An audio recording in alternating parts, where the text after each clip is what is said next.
Bonjour, je m'appelle Évelyne Baudin, économiste et conseillère municipale à Sherbrooke.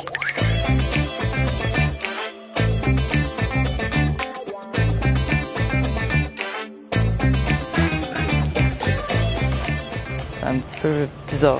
Aujourd'hui, je vais essayer de répondre à une question importante.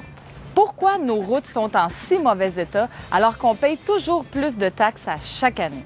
Une des raisons, c'est le nombre de gros chantiers dans lesquels la ville s'est plongée.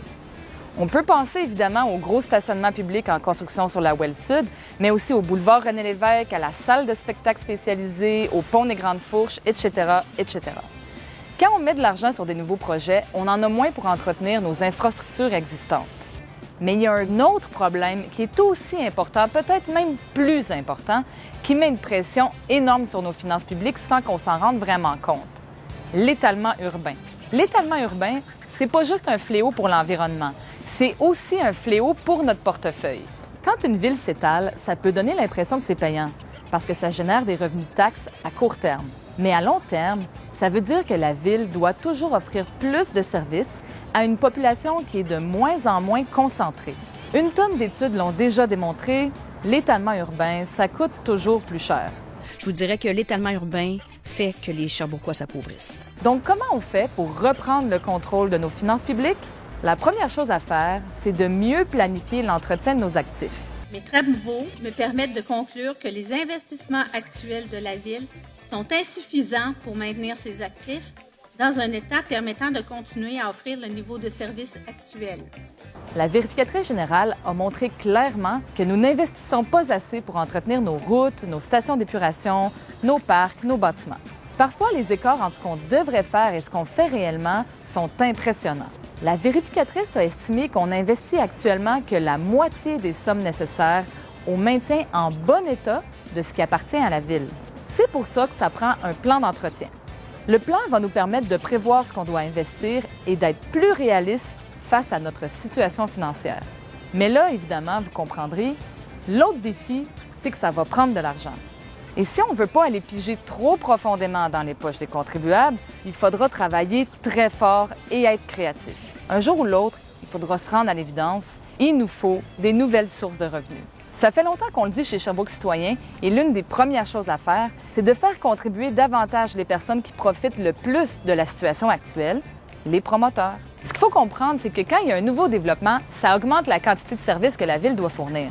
Parce que plus il y a de développement en périphérie, bien, plus il y a de rues à déneiger, de matières résiduelles à collecter et à traiter, plus d'égouts qui s'en vont à la station d'épuration, plus de personnes à transporter en transport en commun, plus de routes à réparer, etc., etc. Donc, pour éviter de refiler toujours la facture aux citoyens et citoyennes, ce qu'il faut faire, c'est de faire contribuer davantage les promoteurs. Une des premières choses qu'on peut faire, c'est de revoir nos ententes promoteurs. À chaque fois qu'un promoteur fait un développement, il s'entend avec la Ville pour séparer les coûts de ce nouveau développement.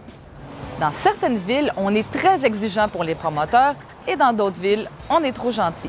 Dans une liste qui a été mise au point par les services municipaux, on voyait que Sherbrooke était la seule qui payait elle-même ses trottoirs. C'est la même chose pour les parcs. La plupart des villes, encore là, obligent les promoteurs à payer pour l'aménagement des parcs.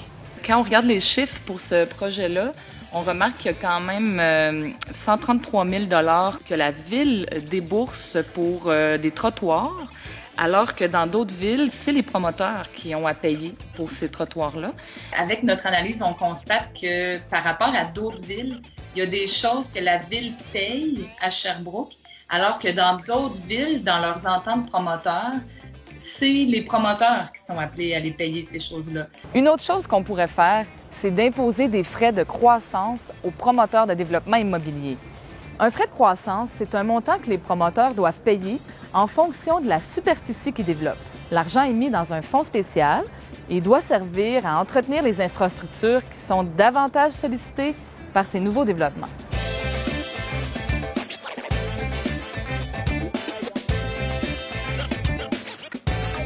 Bref, reprendre le contrôle de nos finances et entretenir adéquatement nos actifs, c'est tout à fait faisable. Si une ville se dote d'un plan d'entretien à long terme et d'une manière de le financer, on peut y arriver.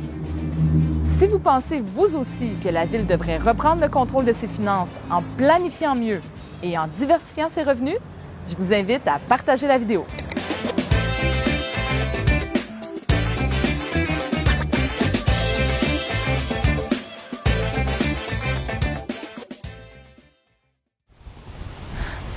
C'est un peu fort le vent, tu trouves pas, là? C'est comme...